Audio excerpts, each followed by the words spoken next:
মা গর্ভধারিণী মা সবসময় একটি কথা বলতেন, তিনি বলতেন সবসময় নিচের দিকে তাকাবি, তাহলে জীবনে কষ্ট থাকবে না।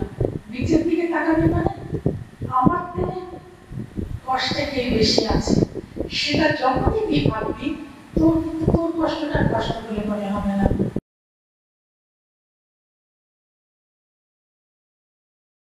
পূজার অর্থই হচ্ছে আসেন তিনি আমাদের আনন্দ দান করবে, দুঃখ যেন আমাদের না থাকে।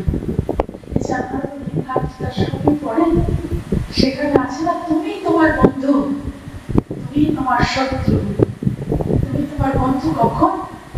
যখন তুমি নিজেকে সাহায্য করছো, যে আমি কেন এত তুচ্ছ ব্যাপারে নিজেকে এত খাটাবো, এত মন খারাপ করবো, কত লোকের কত কষ্ট, সঙ্গে সঙ্গে মনটাকে ছেড়ে ফেলে দেওয়া, দিয়ে এগিয়ে যাব। আমরা যত নিজেকে দুঃখ দিয়ে কষ্ট দিয়ে ঘিরে রাখবো, আমরা পিছিয়ে পড়বো, তো আমরা তো এগোতে পারবো না, খালি নামেই জপ করবো, মনটা এগোবে না। এইটা যদি আমরা ভাবি, তাহলে এই যে মা দুর্গা আসছেন, আমাদের মনের মধ্যে কোনো নিচতা, সংকীর্ণতা, কোনো রকম অশুভ ভাব থাকবে না। কেন আমি দুঃখ করবো? মা আসছেন তো। তাহলে মাকে আমি অসম্মান করছি, মা দুর্গাকে অসম্মান করছি, মা দুর্গাকে আমি অপমান করছি। যতই আমি মাকে শাড়ি দিয়ে পুজো করি, আলতা সিঁদুর দিই, মিষ্টি দিই, পান দিই, ও পূজার কোনো মানেই হয় না। পূজার কোনো মানে হয় না। এই যে ধরুন মা দুর্গা যে এক চালায় দুর্গা মূর্তি বানিয়ে পুজো করি, কিসের সিম্বল? এই যে যৌথ পরিবার। আগে তো যৌথ পরিবার ছিল, এখনো খুব কম আছে, নেই বললে ভুল হয়, এখনো কিছু আছে, সব তো ব্যক্তিগত পরিবার। এই যে সবাইকে নিয়ে থাকতে হবে, ছেলে মেয়ে বৌমা, সংসারে আরো অনেক মানুষ, সবাইকে নিয়ে থাকতে হবে। একটা সংসারে আমাদের থাকতে গেলে একটু টুকটাক খুঁটিনাটি নিয়ে ঝগড়া হবে, অশান্তি হবে। কেন আমরা এগুলোকে প্রাধান্য দেব?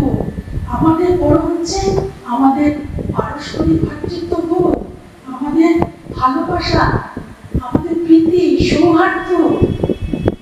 ও আমার ভাই, ও আমার বোন, তুই আমার কাকা, আমি আমার পিসি, সবাই এই যে যৌথ পরিবারের একটা আমরা প্রতীক পাই। দেখবেন আমাদের যাবতীয় পুজো, সরস্বতী পুজো, লক্ষ্মী পুজো, জগদ্ধাত্রী পুজো, সব পুজোতে এমন কিছু থাকে, একটু চিন্তা করলে বুঝবেন যে সমস্ত কিন্তু আমাদের শেখানোর জন্য। আর আপনারা বোধহয় আমার কথা শুনে থাকবেন, আমি সবসময় একটি কথা বলি, যতই আমি গীতা পড়ি, উপনিষদ পড়ি, বেদ বেদান্ত যা পড়ি, আমার জীবনের সাথে যদি সেটাকে রিলেট করতে না পারি, তাহলে পড়ার কোনো মানে হয় না, কোনো বক্তৃতা শোনার মানে হয় না। রিলেট করতে হবে। এই যে আমি আমার দুঃখকে পুষে রাখছি, না আমি সেটাকে অতিক্রম করে চলে যেতে পারছি। যদি অতিক্রম করে চলে যেতে পারি, তাহলে আমি আমার নিজের বন্ধু। আর যদি ওটাকে নিয়েই ধরে বসে থাকি, তাহলে আমি আমার পরম শত্রু। গীতাতেই আছে কথা। তো কাজে মা আসছেন আমাদের আশীর্বাদ করতে, কৃপা করতে, আনন্দের বার্তা নিয়ে, সুবাস নিয়ে, স্নিগ্ধ সুবাস নিয়ে মা আসছেন। সবার গায়ে সে সুবাস এসে লাগছে। কিন্তু আমি যদি আমার দুঃখ নিয়ে থাকি, কষ্ট নিয়ে জর্জরিত হয়ে থাকি, তাহলে কোনদিন আনন্দময়ী আগমনকে আমরা সুস্থভাবে গ্রহণ করতে পারবো না। যে রবীন্দ্রনাথের গানে আছে না, আনন্দ ধারা বহিয়েছে ভুবনে, চারিদিকে দেখো চারি, হৃদয় প্রসারী। তোমার হৃদয়টাকে বড় বড়, ছোট করে দিও না। চারিদিকে দেখো চারি, হৃদয় প্রসারী। ক্ষুদ্র দুঃখ সব তুচ্ছ মানে, আমার কি দুঃখ? কিছুই না। আজকে সে ডাক্তার মেয়ের পরিবারের কি দুঃখ, কি যন্ত্রণা। সেখানে আমার একটা শাড়ি হলো কি হলো না, আমার তার সাথে গয়না হলো কি হলো না, তাতে কি এসে যায়? সেই মা বাবার হাহাকার সে কে বোঝাবে? আমরা কি এই পরিস্থিতিতেও আমাদের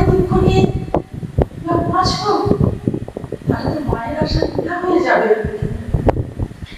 আর মহাভারতে ব্যাসদেব কি বলছেন আমাদের, সকল প্রকার দুর্গতি থেকে আমাদের তুমি পরিত্রাণ করো বলে হে দেবী তুমি দুর্গা। মহাভারতে কথা বলছেন ব্যাসদেব, যে চিরকল্যাণময়ী শক্তি বলে মানুষ সকল প্রকার অশুভ শক্তিকে বিনাশ করে। এই যে তুমি আসছো, আমাদের শক্তি দিচ্ছ, এই যে শুভ শক্তি আমরা সংগ্রহ করছি তোমার থেকে, এটা যেন আমরা করতে পারি। মা আসছেন বলে আমরা খালি হই হই করে কাটিয়ে দিলাম, হই হই নিশ্চয়ই করবো, হই হই নিশ্চয়ই করবো, কিন্তু অন্তরে অন্তরে যেন সেটা থাকে যে মা তুমি এসছো, আমার কাছে আসবো তো, আমার মধ্যে যেন এই কালিমা কর্মশ যেন না থাকে।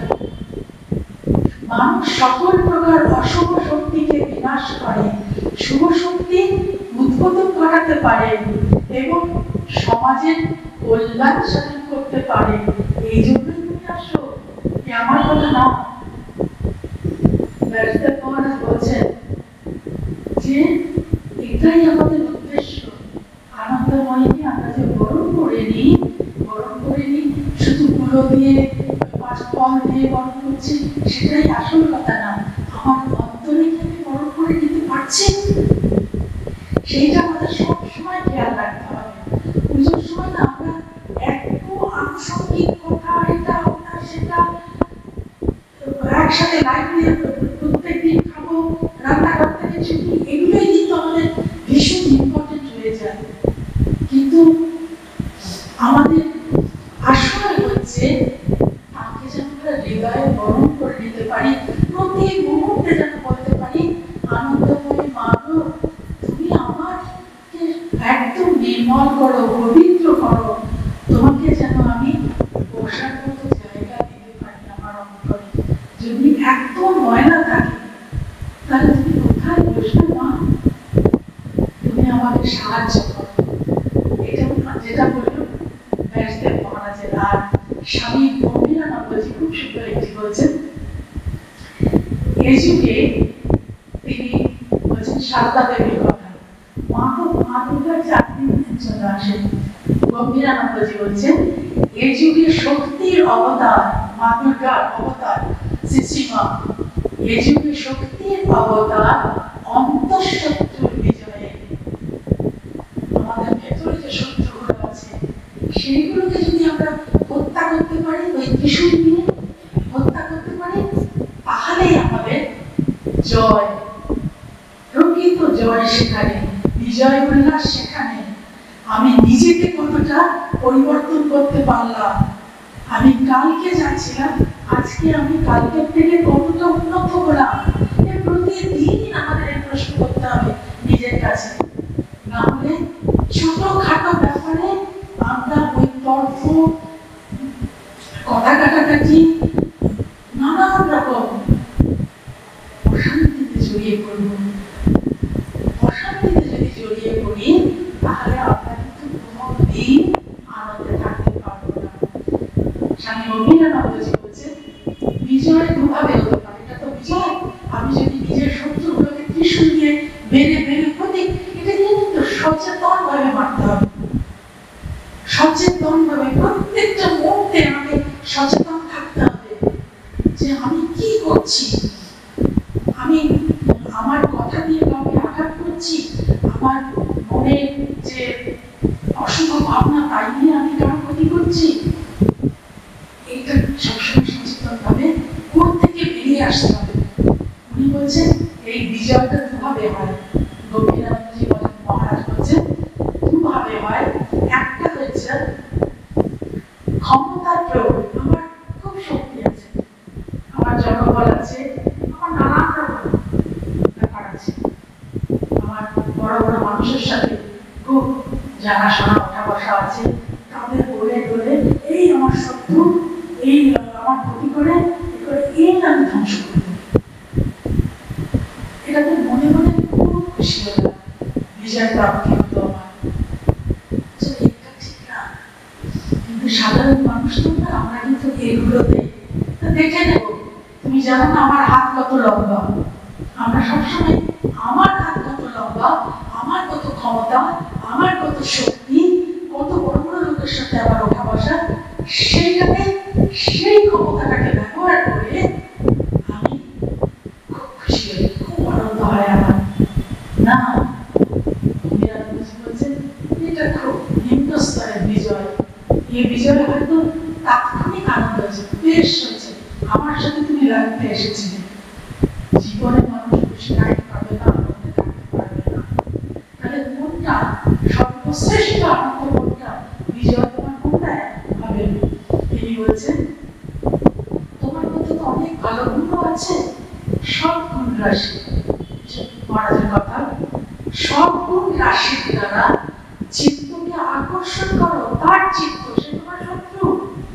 কিন্তু তোমার মধ্যে যে সব গুণগুলো আছে তাকে গালাগালি না করে, অশ্রাব্য কথা না বলে, তোমার শক্তি প্রয়োগ না করে, তোমার যা যা ক্ষমতা আছে, বড় বড় লোকের সাথে ওঠা বসা আছে, তাদের ক্ষমতা ইউজ না করে তোমার মধ্যে যে ভালো গুণগুলো আছে সেগুলোকে তুমি জানো আমার ভীষণ শত্রু, আমি কিছু বললেই আমার নামে বলবে, সেটা খুব ভালো করে জানো। কিন্তু তুমি কি করবে? তোমার যে ভালো গুণগুলো আছে তাকে আকর্ষণ করো, তোমার দিকে আকর্ষণ করো। এই করতে করতে তুমি যখন তাকে আকর্ষণ করছো, এই করতে করতে তার পরিবর্তন হয়ে যাচ্ছে। এটাই হচ্ছে তোমার বিজয়। আমার গায়ে পাটা দিচ্ছে, আমার গায়ে পাটা দিচ্ছে যে মহারাজ কি চমৎকার কথাটি বলেছে। কোনটা নিম্ন স্তরের বিজয়, কোনটা উচ্চ স্তরের বিজয়। আনন্দময়ী মা আসছেন আমাদের এই উচ্চ স্তরে, এই বিজয়টা যাতে আমরা করতে পারি। আরেকটি কথা বলি, এই যে যখনই পুজো আসে আমাদের সে একেবারে ধুম পড়ে যায়, ঘর বাড়ি পরিষ্কার করা, পর্দা কাচ্ছি, ওই কাচ্ছি, সেই কাচ্ছি, কত কাচাকুচি হচ্ছে। মনটা যেখানে রাখা সেখানেই হচ্ছে। একটা হচ্ছে বাহ্যিক শুদ্ধিকরণ হচ্ছে, আর আন্তরিক শুদ্ধিকরণ হচ্ছে। আপনাদের বলি, আপনারা সবাই নাম জানবেন, বড়মিয়া সাধক কবির দাসজি, তিনি খুব সুন্দর একটি কথা বলতেন। আমি তো এইটুকু বোঝাতে গিয়ে কত কথা বলে ফেললাম, কিন্তু তারা তো মহাপুরুষ, তারা দুটো চারটে কথা দিয়ে চমৎকার করে বুঝিয়ে দেবেন যা মানুষ কোনোদিন ভুলবে না। তো আমি তো বিহারি মেয়ে, তো আমাদের হিন্দিতে এগুলো সব পড়তে হতো, খুব ছোটবেলায় পড়েছি, কিন্তু এখনো একদম মনের মধ্যে গেঁথে থাকে। এই যে আমরা বাড়ি পরিষ্কার করছি, কত রকম শ্যাম্পু, কত রকম বডি লোশন, তাই নিয়ে আমরা স্নান করছি, পুজো আসছে, এই করছি সেই করছি, চুলটা বের করতে হবে, সব তো বাহ্যিক। তাই বলে কি আমরা নোংরা থাকবো? না, স্নান আমরা নিত্য করবো। কিন্তু কবির দাসজি খুব সুন্দর বলতেন, আমি আগে বলে নিই আমার দোয়া, তারপরে বাংলায় বলে দেবো। नहाए धोए क्या बयान, जो मन में न जाए नींद सदा जल में रहे, धोए पर बास नहीं जाए। नहाए मैंने स्नान करा, এই যে এত স্নান করছো, নহায় ধুচ্ছ, স্নান করছো, আরে গরম জল করছি, ওই করছি, সেই করছি, কত করে স্নান করছি। নহায় ধোয়ে क्या बयान, কি হলো? এত স্নান করে তোমার কি হলো? जो मन मैल ना जाए, তোমার মনে বলে তো যাচ্ছে না, কিছুতেই যাচ্ছে না। नींद सदा जल में रहे, नींद মানে মাছ, नींद सदा जल में रहे, সর্বক্ষণ জলে থাকে, জল থেকে তুলে আনলে পড়ে যাবে মাছটা। नींद सदा जल में रहे, ধোয়ে মানে বাস नहीं जाए, শুধু যে সে জলের মধ্যে থাকে তাই নয়, তাকে বাড়িতে এনে আমরা আবার ধুচ্ছি, তাকে তো তোমার দরকার নেই, ওটা জলেই ছিল, আবার কেন ধোবো? তুলে তাকে ধুয়ে হলুদ লাগাচ্ছি, লঙ্কা লাগাচ্ছি, কত কিছু করছি, কিন্তু ওটা আষ্টে গন্ধ যাচ্ছে। মাছ ধুলে আমাদের হাতে কিরকম আষ্টে গন্ধ হয়ে যায়, মাছ ধুলে যে জায়গায় মাছ ধোয়াচ্ছে, যে বাসনে মাছ ধোয়াচ্ছে, আষ্টে গন্ধ, কিন্তু সারাক্ষণ জলে নিমজ্জিত হয়ে আছে। কাজেই কি চমৎকার না, কি সুন্দর, এই দুটি লাইন আরেকবার বলে দিচ্ছি, মনে থাকবে। गया जो मन में न जाए नींद सदा जल में रहे सोए पर बास नहीं जाए নুন জাগলেও তাকে বোঝাতে চায় না। আমরা কত সময় বলি ইস বাসনটা ভালো করে মাজা কি আষ্টে গন্ধ বেরোচ্ছে, এতবার ধোয়ার পরেও আষ্টে গন্ধ যাচ্ছে না। কাজে আমাদের এই আষ্টে গন্ধটা করতে হবে, সেটা বারবার করে ভাবতে হবে। এই যে জ্যান্ত দুর্গার কথা আমরা একটু বলি, মা দুর্গা আমাদের দুর্গতি থেকে রক্ষা করে। আমরা যত রকম আমাদের দুর্গতি মানে আমাদের অশুভ ভাবনা তিনি আমাদের রক্ষা করেন, চেষ্টা করেন তিনি। কিন্তু যতক্ষণ না আমরা নিজেরা চেষ্টা করব কোনদিন কোনো কাজে আমরা সফল হব না। সে জব করা হোক, মন স্থির করা হোক, রান্না করা হোক, ঘর গোছানো হোক, যে কোনো কাজ আমাকে নিজেকে চেষ্টা করতে হবে যে এই কাজটা আমি সুন্দর করে করবো, আমি এই সেলাইটা সুন্দর করে করবো। এই নিজে যদি চেষ্টা না করি কোনোদিন আমাদের জীবনে দুর্গতি যাবে না। যতই মা দুর্গা আসুক, আনন্দময়ী বার্তা নিয়ে আসুক, কিছু পেয়ে যাবে না। তো এই যে আমরা চেষ্টা না করে ভাবি যে আমার দুঃখের শেষ নেই, আমার যন্ত্রণার শেষ নেই, নিজেকে আমরা দুঃখের সাগরে ভাসিয়ে রাখতে ভালোবাসি। আমার জীবনে কত কষ্ট, ওর এতগুলো গাড়ি আছে, ওর বাড়ি আছে, ওর ছেলে মেয়েরা দাঁড়িয়েছে, এই যে কষ্টগুলো হচ্ছে এগুলোকে যদি আমি ছেড়ে ফেলতে না পারি কেউ করবে না। আমার কষ্ট, আমার দুঃখ আমাকে ভাবতে হবে যে আমি কত ভালো আছি, কত আনন্দে আছি। সর্বক্ষণ সে মায়ের কাছে একজন ভদ্রমহিলা এসছে, এসে বলছে মা আমার মতো অভাগী কেউ নেই, আমার মতো দুঃখী কেউ নেই, এসব কথা বলছে।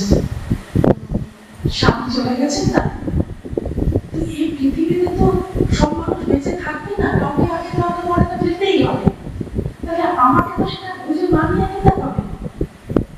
তখন বলছে আমি তো ওই শ্বশুর বাড়িতে থাকি, এত লোকজন, কিন্তু আমার আর কি আছে, আমার মতো দুঃখী কেউ নেই, আমার মতো দুঃখী কেউ নেই। তখন আমরা পজিটিভ সাইডটা দেখি না, ঈশ্বর আমাদের কত দিয়েছেন সেটা ভাবি না, সেই জন্যই আমাদের জীবনে আনন্দ থাকে না।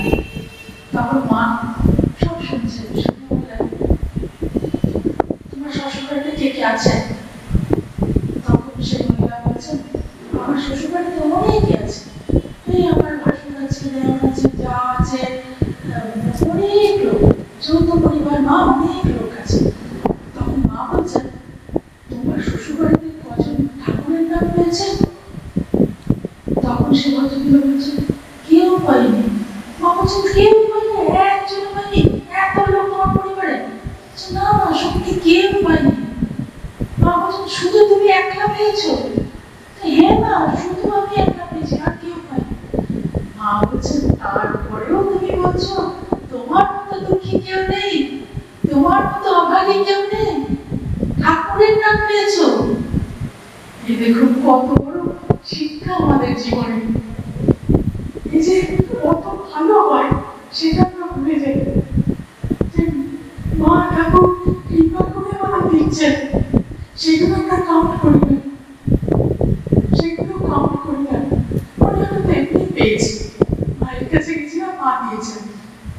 কিন্তু আজকে যেটা মানে চোখে জল এসেছিল অর্ঘ দিতে গিয়ে, যে আজকের দিনটা গুরুদেব আমাকে তাদের কথা বলিয়ে তাদের চোখে অর্ঘ দিলে দেওয়ার সুযোগ করে দিলেন। এটা কিসের সাথে আমি তুলনা করবো, কোন শাড়ির সাথে তুলনা করবো, কোন গয়নার সাথে? কখন পেয়েছে এই সুযোগ আজকে?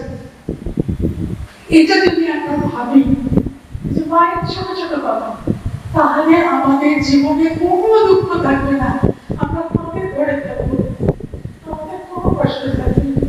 ভেবে দেখবেন, একটু চেষ্টা করে দেখবেন, এগুলো তো আমার কথা না কোনোটাই, সব এই মায়ের উপর রিসার্চ করতে গিয়ে খুঁটিনাটি জিনিসগুলো চোখে পড়েছে, যা হয়তো সবসময় আমাদের চোখে পড়ে না।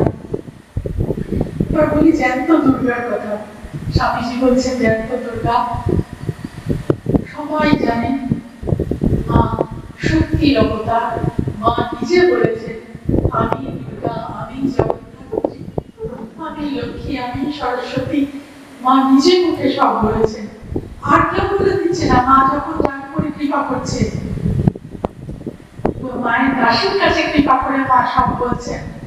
তার মানে কি মায়েরা যাই করতে চাচ্ছেন না তাকে কৃপা করছে, কৃপা করে তার কাছে বলছে। এই যে মাকে যে আমরা বলি জ্যান্ত দুর্গা, তিনিও তো আনন্দময়ী, তিনি তো আমাদের আনন্দ দেওয়ার জন্যই এসেছেন পৃথিবীতে। ওই 4 দিন কেন আনন্দ থাকবো? আমরা 4 দিন থাকবো এই সবার সাথে মিলন উৎসব, যাদের সাথে কোনোদিন দেখা হয় না, কত আনন্দ হবে, কত খুশি হবে সবাই, যে পারস্পরিক কুশল বিনিময় হবে। কিন্তু মা বলছেন এই যে ভালোবাসার সম্পর্কটা সারা বছর ধরে চলবে, 1 দিন 2 দিন না, 4 দিন না। মা এসেছে তো এই মুহূর্তে আমাদের সেটা শেখাতে।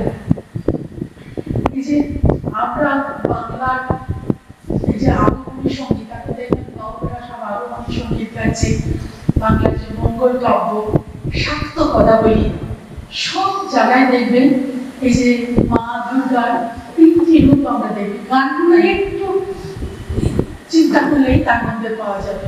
আমাদের ভাই আনন্দের গান দিয়ে শুরু করলেন, তো সেই মায়ের মা দুর্গার কিন্তু এইগুলি, এই 3টে রূপ আমরা পাচ্ছি গানের মধ্যে দিয়ে। সেটি কি? একটি হচ্ছে আধ্যাত্মিক জীবনে দুর্গা, যেখানে আমরা পুজো করি, তার অর্চনা করি, তাকে কিভাবে আমরা নানান উপচারে তার পূজা করছি। আধ্যাত্মিক জীবন, মা দুর্গা স্বর্গে থাকে আমাদের কৃপা করতে, এই ধরনীতে আসে। একটা হচ্ছে আধ্যাত্মিক জীবন, একটি হচ্ছে পারিবারিক জীবন, একদম ঘরোয়া জীবন। কোনো বাড়িতে তিনি মা, কোনো বাড়িতে তিনি কন্যা, কোনো বাড়িতে তিনি ভগিনী। দেখবেন এই গানগুলো বাউলরা যখন গান করে, এই সময় সব গ্রামের থেকে আসে, তাদের এই গানগুলোর মধ্যে দেখবেন এই যে জননী, জায়া, কন্যা, ভগিনী, এই সমস্ত চিত্রটা ফুটে ওঠে। তো এই চিত্র মা আমরা দেখছি মার জন্মের পর থেকে। মা কন্যা রূপে, জায়া রূপে, জননী রূপে, ভগিনী রূপে মা সবাইকে তার ভালোবাসা দিয়ে, কাজ দিয়ে, সেবা দিয়ে মা সবাইকে আনন্দ রাখছে। আর এই যে তিনি এইভাবে সবাইকে আনন্দ রেখে নিজে আনন্দ পাচ্ছেন, যা আমাদের শেখানোর জন্য। মায়ের তো কিছু দরকার ছিল না, আমাদের শেখানোর জন্য করছেন।